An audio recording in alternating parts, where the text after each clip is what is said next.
Բարև ձեզ, Ստեփան Գրիգորյան, YouTube-յան ալիքի մասնակիցներ։ Ողջունում եմ ձեզ բոլորիդ։ Այսօր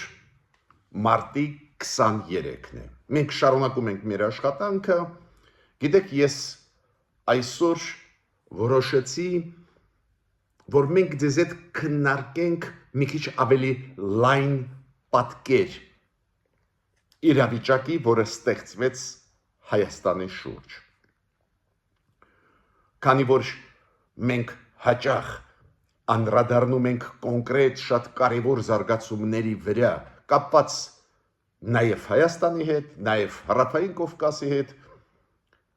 բայց առանցին դեպքերում շատ օգտակար է նայել մի քիչ ավելի լայն պատկերը։ Հասկանալու համար, օրինակ,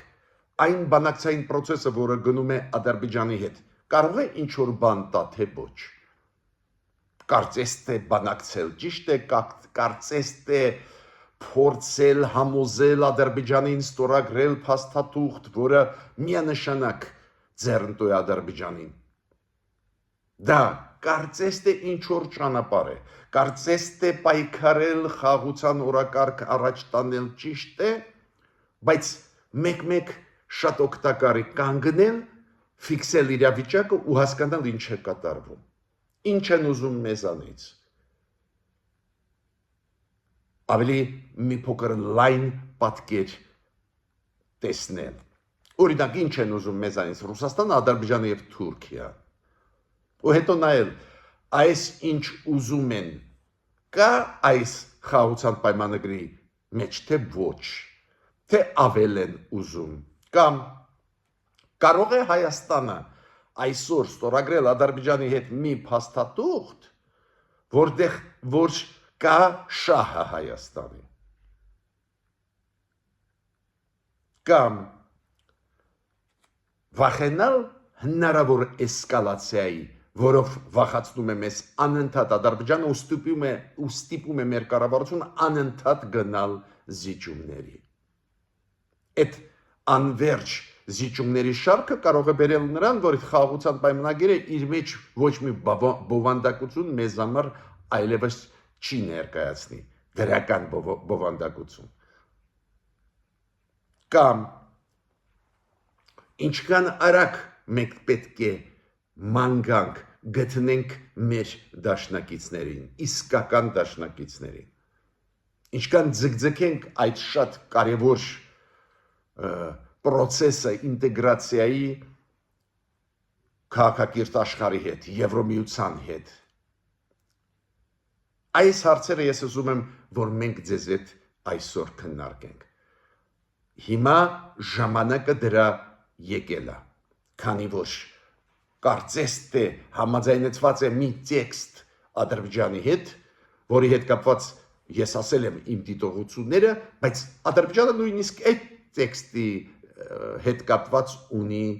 անհամաձայնություն, ավելի ճիշտ ուզում է էլ ավելի մենք մեծ զիջումների գնանք։ Ուրեմն, սկսում եմ մենք մեր այսօրվա աշխատանքը, ուղղակի 5-6 րոպե ես կտրամադրեմ նորությունների, զարգացումների, որոնք գնում են տարբեր տարածաշրջաններում, ու հետո կանդրադառնանք այս գլխավոր թեմայի։ Ինչ անել Հայաստանին, ինչ են ուզում Հայաստանից։ Այդ մի քիչ ավելի լայն պատկերը պատկերացնենք ու հետո նայենք խաղաղության պայմանագիրը ինչ է մեզ տալու, որը ունի այս ձևի տեքստ, որը համաձայնեցված է կարծես թե Ադրբեջանի հետ, որը դա էլ չի ուզում ստորագրել։ Ես պետք է ասեմ, որ ռուս-ուկրաինական process-ում գնում է առաջընթաց, պարզվում է, որ վաղվանից սկսվում են բանակցություններ Ռուսաստանի ու Ուկրաինայի միջև Սաուդյան Արաբիայում, բայց ոչ թե ուղղակիորեն բանակցություններ, բայց Միացյալ Նահանգների միջնորդությամբ։ Ուրեմն վաղվանից Սաուդյան Արաբիայում սկսում են բանակցություններ, որտեղ որ կլինեն Սաուդյան Արաբիայում եւ ամերիկյան, եւ ռուսական, եւ ուկրաինական բանակցողներ, բայց Ուկրաինայի եւ Ռուսաստանի պատվիրակությունները բարի բուն իմաստով իրար հետ չեն հանդիպի։ Այ կապը իրանց միջև կապահովեն ամերիկացիք։ Ամերիկացիք կմտնեն առանձին սենյակ կխոսեն ուկրաինացիների հետ, հետո կմտնեն առանձին սենյակում, որտեղ գտնվում են այլ սենյակում ռուսները, հետո հետ ուկրաինացիների մոտ ու այդպես կշարունակվեն այս բանակցությունները։ Այդ կարևոր լուրջ նորություն է։ Ես պետք է ասեմ, որ այս մայիսի 9-ի հետ կապված, որ Ռուսաստանը փորձում է հրավիրել Մոսկվա տարբեր պետությունների առաջնորդներին, նույնիսկ Վուչիչը Սերբիայի նախագահան կարծես թե պլանավորում է գա Մոսկվա մայիսի 9-ին երկկողմ բանակցությունների համար Ռուսաստանի հետ, Ռուսաստանը ասում է ինքը կմասնակցի այդ շքերթին խաղաղության հաղթանակի հետ կապված երկրորդ համաշխարհային պատերազմում ու Ռուսաստանը անընդհատ հողում է անում, որ համաձայնություն տվեցին մայիսի 9-ին գալ Մոսկվա Նիկոլ Փաշինյանը եւ Լուկաշենկոն, գիտեք, շատ ենք մենք սխալներ անում, լուրջ սխալներ։ Սխալը ոչ միայն նա է, որ մենք համաձայնվեցինք գնալ Մոսկվա, պարզ չի, մինչև մայիսի 9-ը շատ բան կփոխվի, կարող է հետո մերոնք փոշմանեն չգնան ու ես մտածում եմ, որ այդպես էլ կլինի, բայց ֆորմալ այդ համաձայնությունը գնալ Մոսկվա, տեսակ ոնց Մոսկվան մեր դեմ օգտագործում է։ Պարզվեց, որ նույնիսկ ՀԱՊԿ-ի անդամ պետությունները, Ղազախստանը, Տաջիկստանը, Ղրղստանը դեր համաձայնություն չեն տվել առաջի դեմքերի մակարդակով, որ կլինեն Մոսկվայում։ Կարող է լինեն, բայց դեր համաձայնություն չեն տվել։ Դա է պատճառը, որ Կրեմլի պաշտոնական հաղորդագրության մեջ, որը եղել է 3, ասված էր, որ համաձայնություն տվել են դեր միայն Փաշինյանը եւ Լուկաշենկոն։ Նույնիսկ ստեղ մենք շտապեցինք ու հիմա մեր անունը դուրս կգա Եվրոպայում, Ամերիկայում, որ մենք ինչ-որ խաղեր ենք տալիս Ռուսաստանի հետ, մինչդեռ ուզում եմ զգուշացնել մեր կառավարությունը, Ռուսաստանի քաղաքականությունը մեր նկատմամբ չէ փոխվել, թշնամական է ու կշարունակի լինել թշնամական։ Ավելին Պուտինը հրավիրեց նույնիսկ, որ զինվորները, ռազմական ստորաբաժանումները տարբեր բանակների գան, օրինակ ԱՊ-ի երկրների, նաև Հյուսիսային Կորեայի բանակը, որ գա այդ հաղթանակի շքերթին Մոսկվայում մայիսի 9-ին մասնակցի։ Էս էր հա մեր երազանքը Հյուսիսային Կորեայի զինվորների հետ, մեր զինվորները ինչ-որ կարմիր հրապարակով անցնեն, հա, էս էր մեր երազանքը, հա։ Շոյգուն գտնվում է Հյուսիսային Կորեայում, այն Շոյգուն, որ 2 օր առաջ մեզ սպառնում էր, բավական լարված է վիճակը Լիբանանի հետ կապված, դուք գիտեք Իսրայելը նորից սկսեց ռմբակոծել հարավը Լիբանանի, համարելով, որ այնտեղից իրանց վրա հարձակվում են հրթիռներով, նաև Սիրիան, այսօրվա Սիրիայի պրոթուրքական կառավարությունը ռմբակոծում էր մի քանի գյուղեր Լիբանանի, քանի որ իրանք ասում են այնտեղից մեզ ռմբակոծում են Հեզբոլայի խմբավորումները Լիբանանի եւ նախագահան եւ վարչապետը այսօր Լիբանանը ունի եւ վարչապետ եւ Լիբանանը այլ ոչ թե պաշտոնակատարներ իրանք զգուշացրեցին որ բանակին հրաման կտան պաշտպանվել չգիտեմ կկարողանան պաշտպանվել թե ոչ դժվարանում եմ ասել բայց դուք գիտեք լայնամասշտաբ ռազմական գործողություն նորից վերսկսեց Իսրայելը Գազայում Իսրայելը հիմա ինչ է ասում մենք Գազան ընդհանրապես օկուպացնենք եւ անեքսիա կանենք, եթե այդպես շարունակվի Սիրիայի նոր ղեկավարը Ահմեդ Աշ-Շարա պահանջում է Ռուսաստանից, որ Բաշար Ասադին արտահանձնեն Սիրիա։ Ուրեմն մենք տեսնում ենք աշխարհում իրոք լարված է վիճակը, շարունակում են պատերազմը Ուկրաինայում, մերձավոր արևելքում ոչ միայն Իսրայելը Լիբանանի դեմ, հիմա պարզվում է Սիրիան էլ հարվածներ է հաստատում Լիբանանին, ոչ միայն Իսրայել-Լիբանան, Իսրայել-Սիրիա, Իսրայել-Գազա, նաև իրար մեջ էլ Սիրիան-Լիբանան ինչ որ հաշիվներ են լուծում, բարդ է վիճակը։ Դու գիտեք, որ նախագահ Էրդողանը Թուրքիայի ունեցել է հեռախոսազրույց Միացյալ Նահանգների հետ, շատ ուշագրավ բաներ կան մեզ համար, այդ հեռախոսազրույցից ասվել է, հրապարակվել է, որ Էրդողանը առաջարկում էր Միացյալ Նահանգներին հանել իրենցից սանկցիաներ, գիտեք, F-16-ը եւ F-35-ի հետ կապված, այդ ամերիկյան կործանիչների հետ կապված, որ չի տալիս Միացյալ Նահանգները, Թուրքիան դնում է հարց, որ այդ սանկցիաները հանվեն, ու Թուրքիան կարողանա առնել Ամերիկայից F-35-ը օրինակ, բայց ամերիկացիք, նույնիսկ այս ադմինիստրացիան հարցը դրեցին շատ կոշտ։ Այս 400-ը հակաօդային այդ համակարգերը, որ արել է Թուրքիան վաղուց է Ռուսաստանից, որ դրանք պետք է ոչնչացվեն։ Ավելի ճիշտ չդարձվեն չօգտագործելու մեխանիզմ, փչացվեն կոպիտ ասած։ Բայց հիմա, քանի որ Թուրքիայում մեծ լուրջ քաղաքական process է գնում, ընդդիմությունը ոտի կանգնեց, պայքարում է, այս քաղաքապետին Ստամբուլի, որ ձերբակալեց Էրդողանը, հիմա մեծ ապակայունացման process է, մեծ ընդդիմության ողոքներ են ամբողջ պետությունով, դժվար է ասել, ինչ արդյունքների դա կբերի։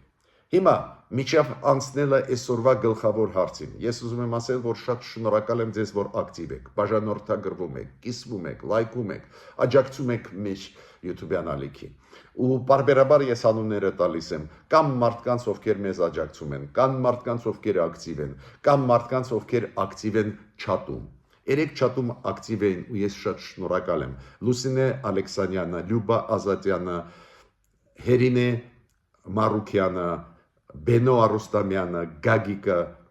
Վարդկեսը, Մարինե Մեժլումյանը, Սիլվա Աբրամյանը, Աստղիկ Հարությունյանը, Լուսինե Վարդանյանը, Սաթիկը, Նարինե Վասիլյանը, Հակոբ Օնկուրը,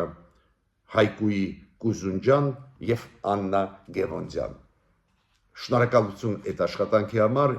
դու գիտեք, չաթնել, երբ որ ակտիվ է, նաև տարածվում է այս նյութը ինֆորմացիան ավելի արագ։ Հիմա ես ուզում եմ այս 4 հարցին փորձեմ, որ մենք պատասխանենք։ Որն են այս 4 հարցերը։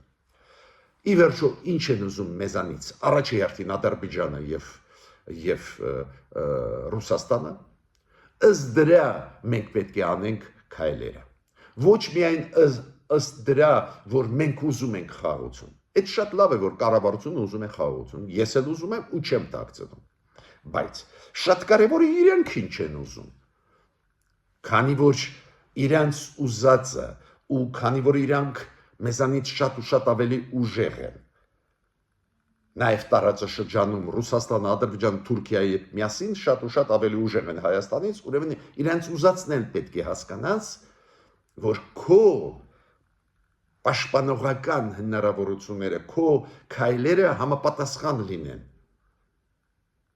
Ինչ են ուզում, այդ առաջինը, ինչը մենք հիմա կքննարկենք, երկրորդը,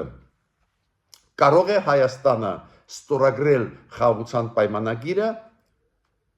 գոնե ինչ որ խելքի մոտ փաստաթուղթ լինի։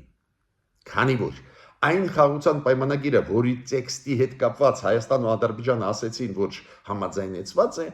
այնտեղ կան երկու այն հիշում եք կետերը, որոնք շատ են թույլատնում այս տեքստը ու մեծ վտանգներ են մեր առջև բարձրացնում։ Հիշում եք, երրորդ ուժերի չտեղակայումը հայ-ադրբեջանական սահմանում, հայկական կողմում եւ մեր գործերը միջազգային դատարաններից հետ վերցնելը։ Իրոք այդ փաստաթուղթը դարձնում են իրոք մեզ համար շատ, ես կասեի, խոցելի։ Ու հարցը գնում է նրանում է, մենք կարող ենք այս փուլում Ադրբեջանի հետ քիչ թե շատ խելքի մոտ փաստաթուղթ ի վերջո ստորագրել։ Բայց Ադրբեջանը նույնիսկ այս զիջումներից հետո մեր կառավարության նույնիսկ չի բավարարվում, պահանջում է, այդ ձեզ ասեմ դա նորությունը, Ադրբեջանը ասում է կստորագրենք, եթե այ հենց հիմա դուք Մինսկի խմբից դուրս գաք, ՀՀԿ-ի Մինսկի խմբից, ու կարծես թե հակված է կառավարությունը այս զիջումանն էլ գնալ,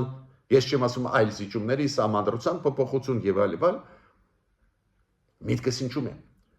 Ինչ որ պայից, որ անիմաստ է խոսել այս պայմանագրի որպես լուրջ պայմանագիր մեզ համար։ Մյուս հարցը երրորդը հնարավոր է որ էսկալացիա լինի, ու պետք է վախենալ էսկալացիայի, թե ոչ։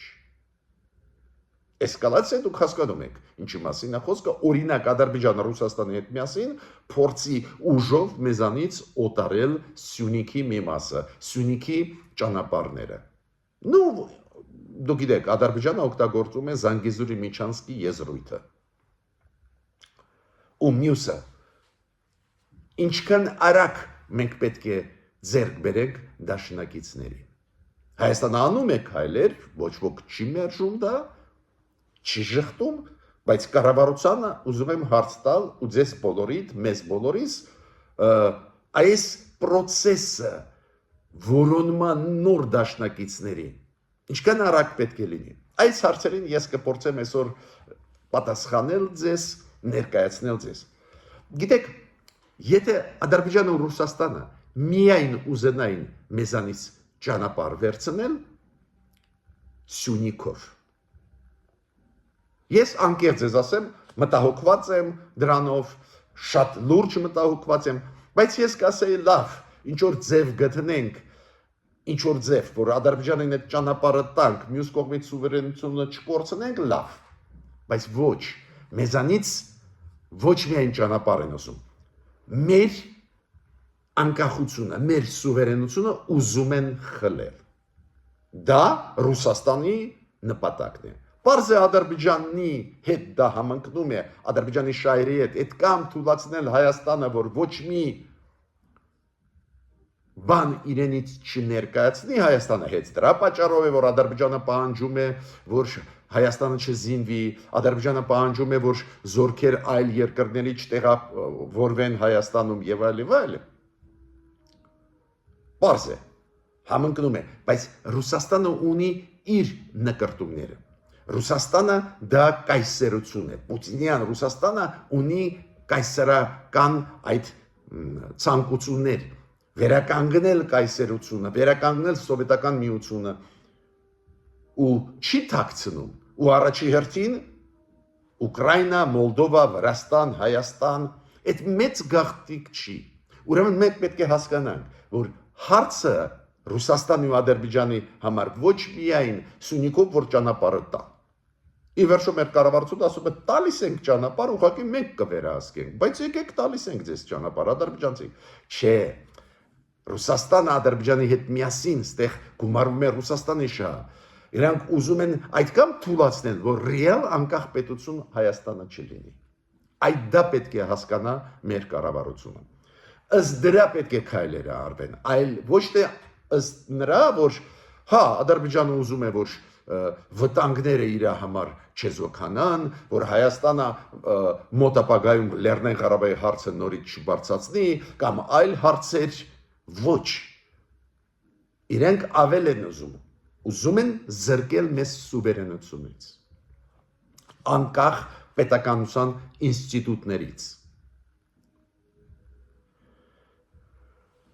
Դա է պատճառը, որ այո, Ադրբեջանը որոնում է պահ, ման է գալիս պահ եւ կարելի է նորից հարվածել Հայաստանին։ Այդ անպայման չի, որ լինի մեծ պատերազմ։ Դա կարող է լինել դիպուկ հարված օտարելու Սյունիքի մի մասը մեզանից։ Իրոք, ոնց 2020 թվին պահը գտան Ադրբեջանը, Ռուսաստանը, Թուրքիան, Ամերիկայում ընտրություններն էին, զբաղված էին, շատերը մոռացել են նաև ընտրություններ կային Իրանում, այդ խաղացողները ում համար Հարավային Կովկասը կարևոր է զբաղված էին, այն ժամանակ փորձ չուներ մեր կառավարությունը արտաքին հարաբերությունների հարցերում ու բաց թողեց այդ պահը, որ ակնհայտ էր, որ Ռուսաստանը անցնում է Ադրբեջանի կողմ, այդ process-ը սկսվեց նվազագույնը 2022, 23, 24 թվականներից, բայց ավելի վառ դարձավ 4 օրյա ապրիլյան պատերազմից հետո 2016 թվականից, բայց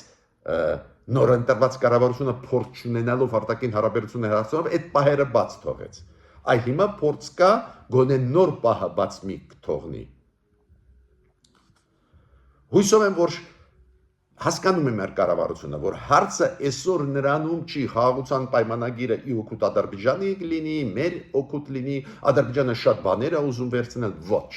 Ադրբեջանը Ռուսաստանի հետ միասին ուզում են զրկել մեզ անկախությունից։ Նայեք ինչքան սինխրոն են աշխատում Ռուսաստանը ու Ադրբեջանը։ Ռուսաստանը անընդհատ տանում է արշավ եվրոդիտորդների դեմ ուղված գտնվող Հայաստանում։ Ձեզ ինչ, որ եվրոդիտորդները գտնվում են Հայաստանում։ Ձեզ ինչ, Ռուսաստան։ Որ Ադրբեջանը տանում է արշավ եվրոդիտորդների դեմ, ինչ որ չափով հասկանալի է։ Ադրբեջանը ուզում է, որ մենք պաշտպանված չլինենք ու ել ավելի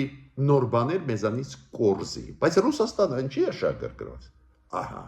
ուրեմն Ռուսաստանն էլ Ադրբեջանի հետ միասին ուզում են մեզ զրկել անկախությունից։ Ու անընդհատ այդ արշավները եվրոդիտորդների դեմ, հիմա արշավ սկսվեց Ամերիկայի դեմ, դուք գիտեք Միացյալ Նահանգները Հայաստանի հետ մի քանի վերջի տարիներ անց են կացրել խաղաղապանների զորավարժություն Հայաստանում ու հիմա իրենց դեմել արշավ գնում է։ Նույն Ռուսաստանը ասում է այո, Ադրբեջանը ճիշտ է, ԵԱՀԿ-ի Մինսկի խումբը պետք չի։ Ու ես հարց եմ տալիս Ռուսաստանին, որը շատ խանդոտ է ընդունում, որ Հայաստանը ռազմական ոլորտում համագործակցում է Միացյալ Նահանգների հետ, առանձին եվրոպական երկրների հետ։ Ես հարցնում եմ Ռուսաստանին, այդ որ Ադրբեջանը աշխատում է Պակիստանի հետ ռազմական ոլորտում, Իսրայելի հետ լրջագույն ծրագրեր են անում, նաև Ադրբեջանի տարածքում, Թուրքիայի բանակը բարի բուն իմաստով գտնվում է Նախիջևանում, ինչի՞ չեք բողոքում։ Ուրեմն մենք տեսնում ենք, որ համընկնում են շահերը Ադրբեջանի ու Ռուսաստանի մեր դեմ ուղված, ու դա չի փոխվի։ Այ կան միամիտ մարդիկ ասում են, պարոն Գրիգորյան, ոչինչ, այ մեր դեմ է Ռուսաստանը, բայց կարող է այսօր փոխվի, արի մի հատ խոսանք իրանց հետ։ Տեսակ խոսացինք։ Արտգործնախարարությունների միջև հանդիպում էր Մոսկվայում 2 օր առաջ, 3 մենք խոսացինք դրա մասին։ Ռուսաստանը չփոխեց ոչ մի կետ իր մոտեցման մեջ։ Ավելի Ռուսաստանը այդ ինչ պահանջում է Ուկրաինայից զինաթափվել, չգնալ ՆԱՏՕ, նույնացի բաներ պահանջում է Ադրբեջանը մեզանից։ Իսկ նույնիսկ դա իրանք համաձայնեցնում են։ Ադրբեջանն էլ ասում է, բանակ չպետք է ունենաք, զենք չպետք է առնեք, Եվրոմիության ինտեգրացիայի չպետք է գնաք, Եվրոմիության դիտորդներին ստեղ չպետք է բերեք։ Ու շատ հետաքրքիր է, որ դա զգում են մեր բարեկամները աշխարհով մեկ։ Դուք գիտեք, Լա Ֆիգարոյի պարբերականի փոխ խմբագիրը պարոն Ժան Կրիստոֆ Բյուիսոնը մեծ բարեկամն է հայ ժողովրդի ու ինքը ինչ ասեց 13 անգամ Ադրբեջանը վերջի 3-4 օրում մեղադրեց Հայաստանին, որ իբր Հայաստանը զինադադարը խախտում է։ Սուտ, բայց մեղադրեց Հայաստանին։ Ինչ է անում Ադրբեջանը, ինչու է դա անում, ոնց արեց 2020 թվին, ստեղծեց մթնոլորտ, որ իբր Հայաստանն է ուզում հարձակվել, հիմա նույնը անում է, պատրաստում է իր հարձակումը Հայաստանի վրա։ Եվ 2020 թվին միջև պատերազմ Ադրբեջանը ասում է Հայաստանը ուզում է պատերազմ, հիմա էլ նույնն է ասում է, հող է պատրաստում հարձակվել։ Հիմա մյուսը, ինչ անենք։ Կարծես թե կառավարությունը ճիշտ ճանապարհ ընտրեց։ Ինքը ասում է, մենք հասկանում ենք, որ Ադրբեջանը պահանջում է մեզանից SSS, Ռուսաստանը պահանջում է մեզանից SSS, մեր կառավարությունը ասում է դա է պատճառը, որ մեզ համար խաղաղության օրակարգը գլխավորն է։ Մենք գնում ենք բանակցությունների ու մենք մեծ հաշվով կողմ ենք, ես օրինակ կողմ եմ, բայց մի հարց է ծագում։ Եթե մենք այդքան շատ զիջումների գնում ենք, մի հարցում երկրորդ, երրորդ, չորրորդ ու վերջ չկա, դա կկոչվի խաղաղության պայմանագիր։ Օրինակ, ինձ մոտ առաջանում է հարց. մենք կարող ենք այսօրվա պայմաններում ստորագրել Ադրբեջանի հետ փաստաթուղթ, որը նման լինի խաղաղության պայմանագրի։ Քանի որ նորից կրկնում եմ, այդ տեքստը, որի հետ կապված Ադրբեջանը ասում է, մենք համաձայնեցրել ենք Հայաստանի հետ, ու Հայաստանն էլ ասում է, այնտեղ երկու փոփոխություններ, երկու հիշում եք, չհամաձայնեցված կետերը, որ համաձայնեցվեցին, կոշտ պրոադրբեջանական ձևակերպումով համաձայնեցվեցին։ Նորից կրկնում եմ, որ մենք հետ կանչենք մեր գործերը միջազգային դատարաններից ու Պարշի Ադրբեջանը այդ ստանձնում է պարտավորություն ինքը իր գործերը հետ կանչի կամ նոր գործեր չուղարկի ու երկրորդը, որ երրորդ ուժերը Հայաստանի տարածքում Ադրբեջանի սահմանների մոտ չպետք է լինեն։ Կոպիտ ասած, դիտորդները, եվրոդիտորդները պետք է դուրս բերվեն սահմանից։ Նույն պահանջը տարածվում է Թուրքիայի զորքերի վրա, որոնք կանգնած են Նախիջևանում ուղղակի մեր սահմանների մոտ Հայաստան։ Ու հարց է ծագում,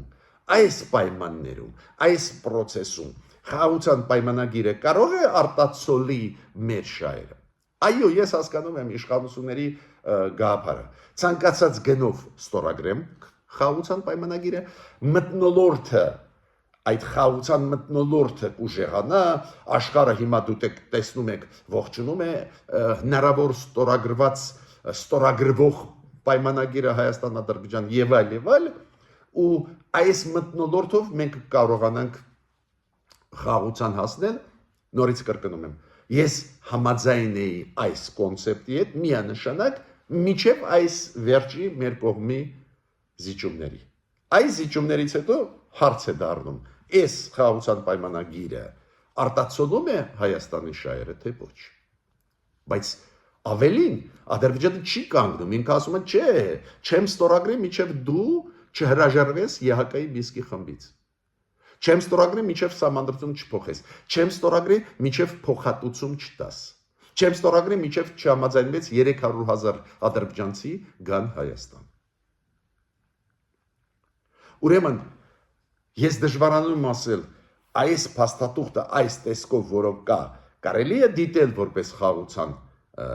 պայմանագիր։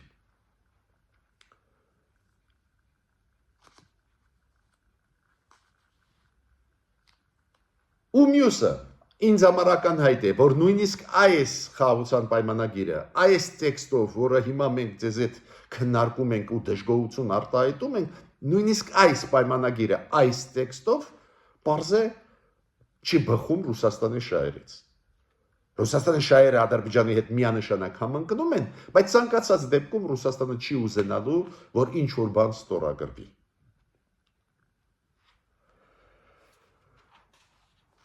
Ու մյուս հարցը շատ կարևոր։ Հիմա իշխանությունը ինչ է ասում։ Եթե չգնանք այդ նոր զիջումների, Ադրբեջանը կհարձակվի։ Կգնա կոշտ քայլերի։ Հիմա ես հարց եմ տալիս, առաջինը, ինչ որ զիջումներից հետո այդ խաղաղության պայմանագիրը խաղաղության պայմանագիր չի լինի, այլ փաստաթուղթ կլինի, որի անունը ուրիշ է։ Դա կոչվում է կապիտուլյացիա։ Բայց մենք ունենք հնարավորություն պաշտպանել մեր հայրենիքը, մեր բանակը վերազինվում է, այդ մեծ գաղտնիք չի, ինչ որ զենքի տեսակներ ստացանք մենք Ֆրանսիայից, Հնդկաստանից, այլ տեղերից, Ադրբեջանը դա գիտի, համոզված չեմ, որ Ադրբեջանը այդպես հեշտ կհարձակվի մեր վրա, Համոզված չեմ, որ իրանք չեն հասկանում հետևանքները, էտել խաղաղության այդ օրակարգի հետ կապված մեծ հիմա աղմուկ է ամբողջ աշխարհով մեկ, ոչ միայն Եվրոպան, Ամերիկան, արաբական աշխարհը, իսլամական աշխարհը, լատինամերիկան աշխարհը, ողջունում են ասիական երկրները։ Ուրեմն այդ մթնոլորտի դեմ դուրս գալը հեշտ չի լինի Ալիևին։ Ուրեմն հավանականությունը ագրեսիայի, ես չեմ ասում պատերազմի, նույնիսկ դիպուկ ինչ-որ քայլերի, օպերացիաների, հիմա պատերազմի մասին չի խոսքը, նույնիսկ դա պրոբլեմ կառաջացնի Ադրբեջանի համար։ Չեմ ասում, որ պետք է վախենանք դրանից, բայց ես կառավարությունը վախում է, ես ասում եմ, բայց մթնոլորտը ստեղծված այսօրվա տալիս է հնարավորություն մեր կառավարությանը դադար տալ այդ միակողմանի զիջումների։ Հակառակ դեպքում այս ձևի խաղաղության պայմանագիր մեզ պետք չի։ Ուրեմն մենք ամեն ինչ պետք է անենք, որ չտանք առիթ, որ մեր վրա հարձակվեն, բայց մյուս կողմից դա էլ պետք չի վախենալ։ Դա չի նշանակում, որ դու պետք է միակողմանի ամեն ինչ զիջես։ Այդ իմ առաջարկներն են կառավարության, քանի որ երբ որ դու գտնվում ես այդ բանակցային process-ի մեջ եւ այլ, հաճախ բաց ես թողնում այդ ընդհանուր պատկերը։ Խաղաղության ով չի ուզում գնալ։ Ես դեր Հայաստանում մարդ չեմ հանդիպել, որը ինձ ասի, պարոն Գրիգորյան, գնանք կռվենք։ Չկա այս ձևի մարդ Հայաստանում։ Ոչ միտեղ չկա, բայց դա չի նշանակում, որ Ադրբեջանը պետք է այդքան լկտի անե, որ ամեն ինչ պահանջի։ Ամեն ինչ եթե պահանջում է, ուրեմն մենք ի վերջո հրաժարվում ենք մեր անկախությունից։ Այո, եթե դու թույլ ես տալիս, որ քեզ վրա դնեն պարտավորություն, զորք կամ դիտորդներ կամ խաղաղապաններ այլ երկրի չբերել Հայաստան, Հայաստանը փոքր երկիր է, ամեն միտեղ սահմանամերձ է, էլի Ադրբեջանի հետ առաջի հերթին։ Ավտոմատ դա նշանակում է, որ դու սուվերենությունը զգալի մասը փոքրացնում ես։ Ուրեմն նորից կրկնում եմ, կա խելքի մոտ զիջումներ, կան զիջումներ, որոնք դարձնում են այդ խաղաղության պայմանագիրը անիմաստ։ Ու երկրորդը պետք չի վախենալ սպառնալիքներից Ադրբեջանի։ Նույն այսօրվա կառավարությունը կարողացավ եւ սկսել process վերանորոգման մեր բանակի եւ զինվելու process սկսվեց եւ զինատեսակները բավական լուրջ են, պաշտպանողական են, բայց բավական լուրջ են։ Եվ իրոք այս կառավարությունը գործող բավական ակտիվ աշխատում է աշխարհի հետ, ինչը ավտոմատ սահմանափակում է ագրեսիվությունը Ալիևի։ Բայց կարևորագույն մասը այսօրվա իմ ելույթի կապված է գիտեք ինչի հետ, վերջի հարցի հետ։ Ոնց անենք, որ դաշնակից ձեռք բերենք, որ այս ճնշումը Ռուսաստանի, Ադրբեջանի, մասամբ Թուրքիայի, Թուրքիայում հիմա սկսվեցին ներքին քաղաքական process-ներ, բավական բարդ զբաղված կլինի այդ հարցերով, բայց բավական ակնհայտ ճնշումները Ադրբեջանի, Ռուսաստանի մեր վրա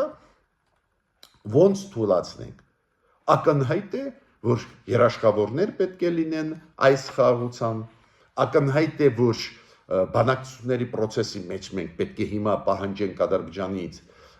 մտցնել այդ մեր նոր դաշնակիցներին Եվրոպայից, Միացյալ Նահանգներից, տեսակ Միացյալ Նահանգները ցույց տվեցին, որ այդպես չի էլի, որ իրանք մոռացան Հարավային Կովկասը, եւ Ուոլսը, որը հայտարարություն արեց ու ինքը գիտեք Տրամպի գլխավոր խորհրդակատն է անվտանգային եւ արտաքին հարաբերությունների հարցերով արեց հայտարարություն, որ գերիները պետք է Ադրբեջանը վերադարձնի, որ խաղաղության պայմանագիրը պետք է ստորագրի առակ Ադրբեջանը։ Եվ Լուի Բոնոն, որը գիտեք պետդեպարտամենտում շատ կարևոր պաշտոն է զբաղեցնում, այդ բոլոր մեսեջները ցույց տվեցին, որ այդպես չի, որ ամերիկացիք ու Տրամպի Ամերիկան մեզ մոռացավ։ Դա շատ լավ լուր է, քանի որ իրոք Տրամպը հիմա Ուկրաինայով զբաղվում, Մերձավոր Արևելքում, բայց իրանք ասեցին, չէ, տղեկ, ադրբեջանցիք, ինչ ուզենաք չեք կարող անել։ Ուրեմն չեք մենք այդքան վախում։ Ուրեմն ինչ եմ ուզում ասել, Մենք պետք է ուժեղացնենք աշխատանքը Եվրոմիության, Միացյալ Նահանգների հետ, այլ դեմոկրատական երկրների հետ, Կանադայի պես, Ավստրալիայի պես, Ճապոնիայի, ուժեղացնենք մեր համագործակցումը իրենց հետ տարբեր ոլորտներում, էներգետիկա կլինի, ռազմատեխնիկական համագործակցություն։ Եվրոմիությունը օֆիցիալ հիմա աշխատում է նրա վրա, որ պետք է ունենա մոտ ժամանակներս իրոք Եվրոմիության բանակ։ Եվրոմիությունը հիմա աշխատում է այն հարցին, որ Ուկրաինա պետք է ուղարկի հենց Եվրոմիությունը, խաղաղապահներ։ Ու եթե Եվրոմիության ֆորմատով ֆորմալ չստացվի, օրինակ Հունգարիան դա վետոյի իրավունք օգտագործի ու փակի այդ ճանապարհը, առանձին խմբեր Եվրոմիության անդամ պետությունները, գումարած Մեծ Բրիտանիան, Կանադան, Ավստրալիան պատրաստ են ուղարկել։ Մենք տեսնում ենք նոր տենդենսներ, որ Եվրոպան պատրաստ է իրան ուժով։ Ուրեմն մեր համագործակցությունը ինտեգրացիան Եվրոպայի հետ պետք է ուժեղացնենք։ Ոչ թե մի 2 շաբաթով, 3 շաբաթով հետաձգենք այս օրենքը ընդունումը այդ օրենքի ազգային ժողովով, որի համաձայն Հայաստանը սկսում է ինտեգրացիա Եվրոմիություն, ոչ թե հետաձգենք, այլ ուղղակի արագ դնենք ու երկրորդ անգամ քվեարկենք ու դարձնենք վերջնական օրենք։ Ուրեմն միտքս ինչու՞մ է։ Հիմա ժամանակ եկավ արագացնել դաշնակիցներ ունենալ։ Արագացնել։ Ոնց Նիդերլանդների հետ ստորագրեցինք ռազմավարական նշանակություն ունեցող փաստաթուղթ։ Հիմա պետք է արագացնենք ինտեգրացիա Եվրոմիության հետ։ Ճանապարհը երկար է, չխափենք իրար, այդպես վաղը չի լինի, բայց